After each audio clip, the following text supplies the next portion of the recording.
오늘 우리 새벽에 우리에게 주신 하나님 말씀은 시편 116편입니다. 시편 116편 12절부터 19절까지 말씀입니다.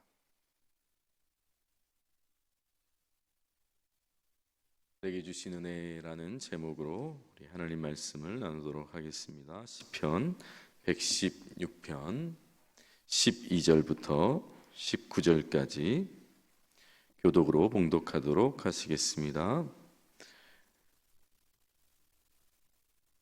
내게 주신 모든 은혜를 내가 여호와께 무엇으로 보답할까? 내가 구원의 잔을 들고 여호와의 이름을 부르며 여호와의 모든 백성 앞에서 나는 나의 서원을 여호와께 갚으리로다.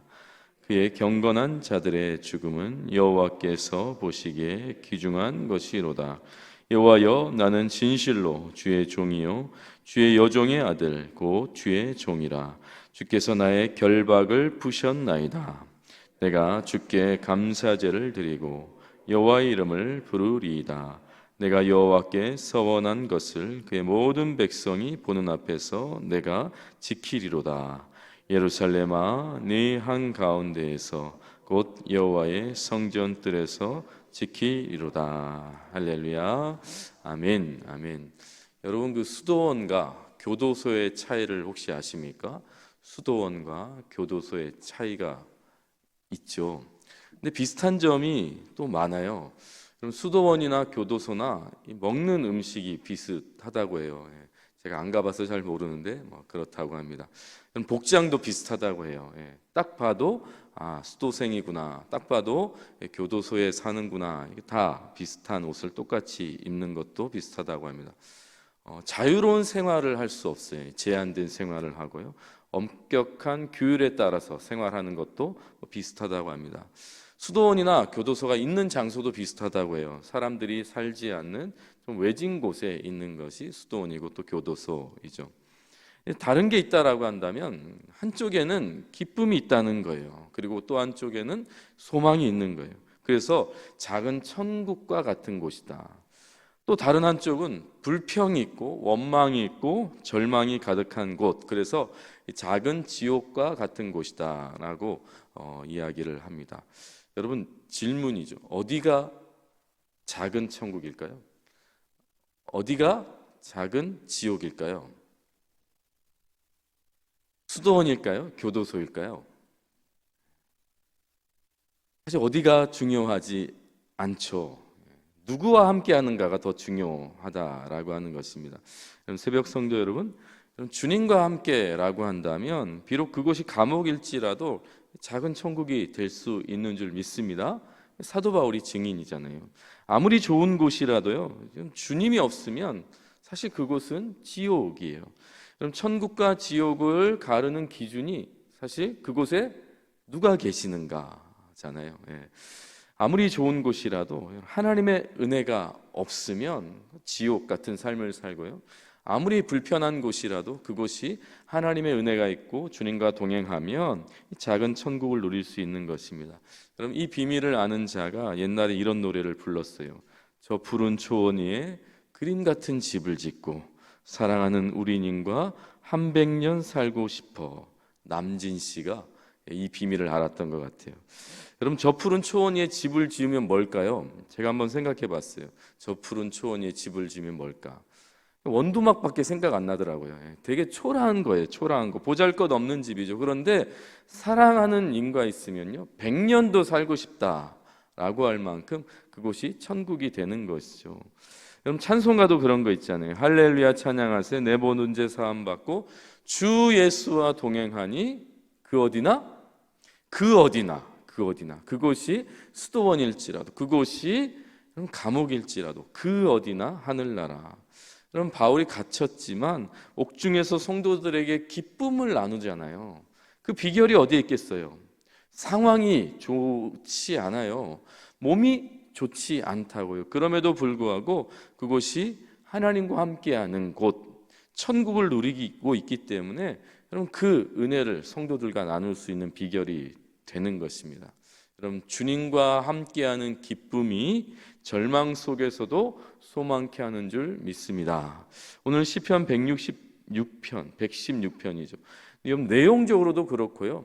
주석가들도 이건 다윗의 시라고 말을 하는데 116편을 보면 다윗이 하나님께서 자신과 함께하고 있다는 확신을 가지고 있어요. 확신을 가지고 있어요. 어떻게 할 수 있는가? 우리가 저번에 한번 살펴봤는데 다윗이 사망의 줄에 이렇게 갇혀 있어요. 사망의 줄이 다윗을 두르고 있다고요. 뿐만 아니라 그에게 수월의 고통이 찾아왔다라고 합니다. 그런데 그런 고통스러운 상황, 너무나 아픈 상황 속에서 다윗이 무엇을 하고 있는가? 기도하고 있다는 거예요. 기도하고 있다는 거예요. 여러분, 고난이 찾아왔어요. 고통이 찾아왔어요. 좌절하고 불평하고 원망하지 않고 또 사람 의지하지 않고 연구하고 공부하지 않고 뭐 하고 있는가? 기도하는 거예요. 4절 같이 한번 읽어볼까요? 4절입니다. 시작.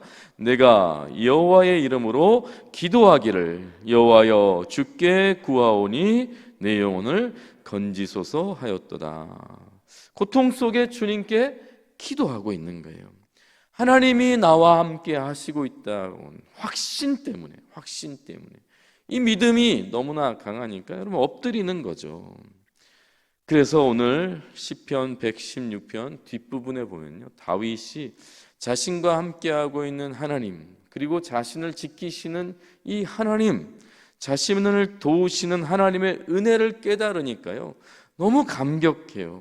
이 벅찬 마음이 있어서 하나님께 무엇을 하고 싶다, 도저히 가만히 있을 수 없다라고 하는 고백을 하고 있는 장면이 나옵니다.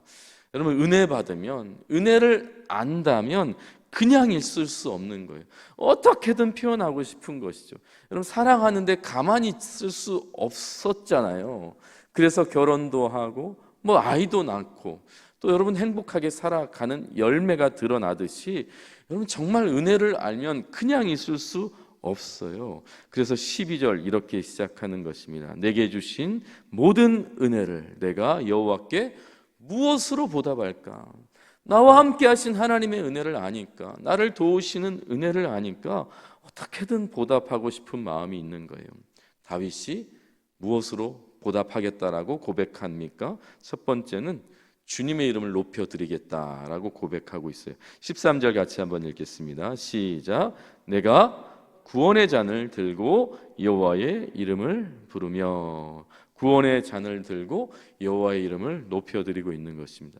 여러분, 이 모습은 마치 주께서 사탄의 머리를 완전히 깨뜨리시고 우리에게 주신 이 영원한 구원의 승리를 외치고 노래하고 있는 모습이에요. 올림픽에서 1등을 하면 금메달을 들고 막 자기 이름을 외치면서 막 최경수가 땄다 막 이렇게 하지 않잖아요. 조국의 이름을 부르요. 그리고 서로 안고 춤추고 함께 기뻐하는 모습을 우리가 보잖아요. 요즘은 우리가 잘 보지 못하지만 여러분, 미스 코리아 진해 딱 당선이 되면 뭐라고 감사 인사를 하죠? 엄마, 아빠 낳아주셔서 정말 감사합니다. 시작해서 미용실 원장님까지 이렇게 막 감사를 하잖아요. 내가 주인공이라고요. 내가 이 상을 탔지만 나를 나되게 해준 수많은 분들께 감사 인사를 전하는 것, 영광을 돌려드린다라고 표현하는 것. 여러분, 지금 다윗은 하나님의 사랑을 분명하게 깨닫고 있는 거예요. 다윗이 아는 거죠. 나의 나된 것은 나의 잘남이 아니라 오직 하나님의 은혜라는 것을 아는 거예요. 그래서 여호와의 이름을 높여드리고 있는 것이죠. 내가 구원을 받을 자격도 없고 실력도 없고 수준도 없지만 이런 나를 구원의 은혜를 허락하신 그 하나님, 그분의 이름을 높여드리고 있는 것입니다. 은혜를 받으면, 은혜를 알면 자기 자랑이 사라지는 줄 믿습니다. 은혜를 알면 자기 과시가 없어요. 여러분, 절대로 위세를 떨 수 없다는 거예요. 은혜를 아니까. 은혜를 아니까. 두 번째는 하나님과의 약속을 지키겠다라고 고백합니다. 14절 같이 한번 고백하겠습니다. 시작. 여호와의 모든 백성 앞에서 나는 나의 서원을 여호와께 갚으리로다.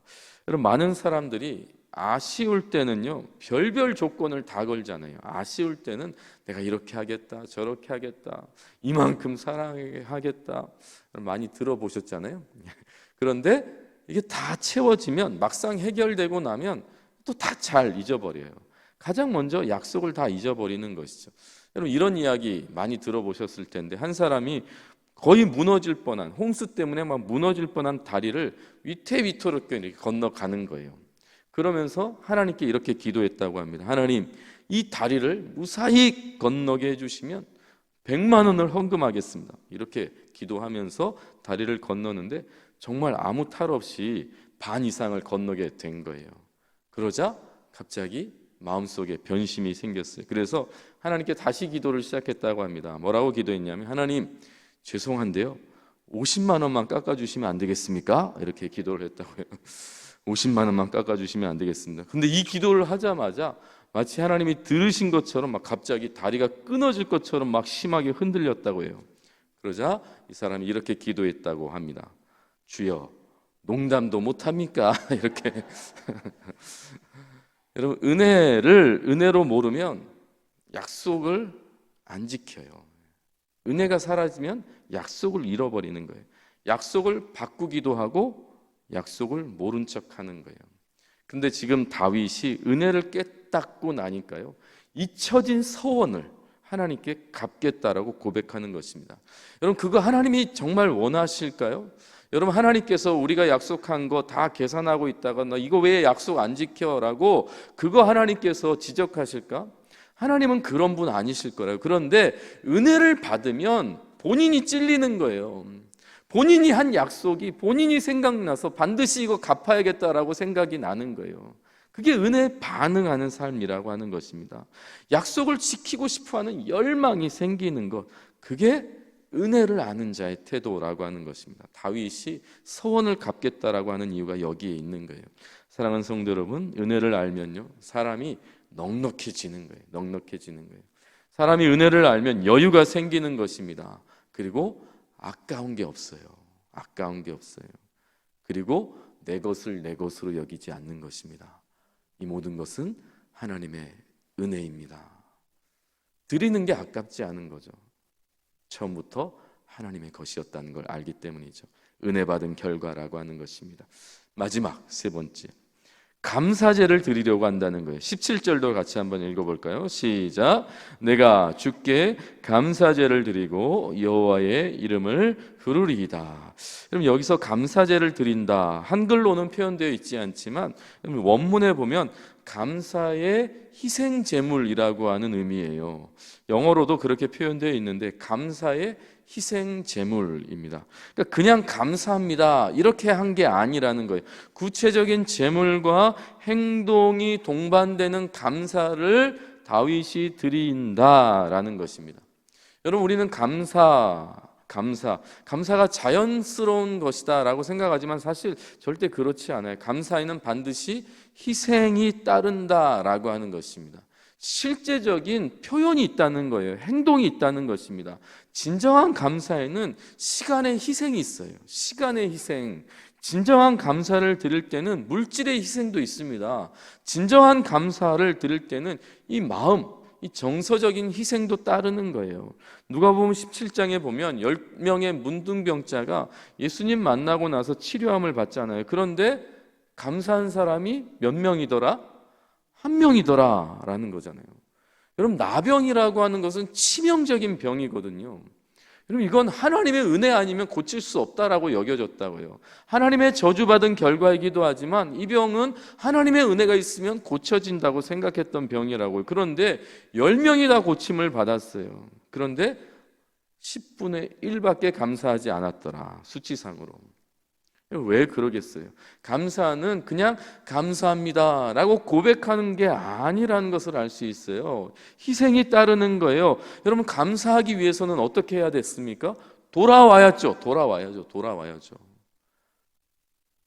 나를 나되게 하고 나를 이렇게 고쳐준 그 주님께 시간을 내고 내 몸을 희생해서 돌아가야 했기 때문에 이게 쉽지 않은 거예요. 고침받을 때는 그렇게 할 수 있는데 고침받고 나서 감사가 사라지는 모습이 있는 것이죠. 여러분, 우리가 핸드폰 문자 메시지로도 감사합니다라고 하는 이 네 글자 보내는 게 사실 쉽지 않아요. 마음이 없으면 그거 쉽지 않아요. 몇 초 안 되는 시간 내지 않으면 그거 쉽지 않은 거예요. 감사라고 하는 것은 무엇인가를 반드시 희생해야 되는 결과라고 하는 것입니다. 여러분, 주님은 우리를 위해서 당신의 사랑하는 독생자 이 땅에 보내시고 희생의 제물로 십자가에 내어 주셨어요. 여러분, 그 은혜를 입었다라고 하는데 우리가 몇 초 내는 희생, 마음을 아까워한다, 그런 은혜를 모르는 자인 거죠. 은혜를 은혜로 알면 반드시 희생은 아무것도 아니게 되는 것입니다. 감사의 희생 제물, 다윗이 드리겠다라고 약속하는 이유는 은혜를 알기 때문이에요. 은혜를 알기 때문이에요. 행복한 사람은 지금 감사할 수 있는 사람이다 라고 하는 글이 있더라고요. 사랑하는 새벽 성도 여러분, 우리가 각자가 주님께 받은 은혜가 얼마나 큰지 오늘 이 새벽에 기도하면서 다시 한번 되짚어 보셨으면 좋겠어요. 어떤 분은 가정에 대한 슬픈 운명으로부터 구원받은 분도 있을 줄 압니다. 어떤 분은 반복해서 넘어지는 이 죄의 사슬로부터 구원받은 분도 있는 줄 압니다. 열등감이 너무 심하고 시기심도 있고 미움, 이 죄로부터 구원받는 분도 반드시 있을 거예요. 인생의 허무함, 무의미, 걱정, 근심, 이런 마음으로부터 구원받은 분도 있을 거예요. 인생에 목적도 없이 살다가 사명 발견하고 소망 넘치는 삶을 살아가는 분도 있을 것입니다. 그럼 어떤 사연이 있는 분들이 여기에 모였는지 사실 다 알 수는 없지만 분명한 건 뭡니까? 우리가 구원받았다는 거예요. 구원받았다는 거예요. 이 놀라운 은혜를 받았다는 것입니다. 그렇다면 오늘 이 새벽에 기도하실 때 구원의 잔을 높이 들고 여호와의 이름을 찬송하며 또한 주님이 내게 베푸신 은혜를 기억하며 약속을 지키고 하나님께 돌려드리려고 애쓰고 감사의 삶을 사시는 하루 되시기를 주의 이름으로 축복합니다.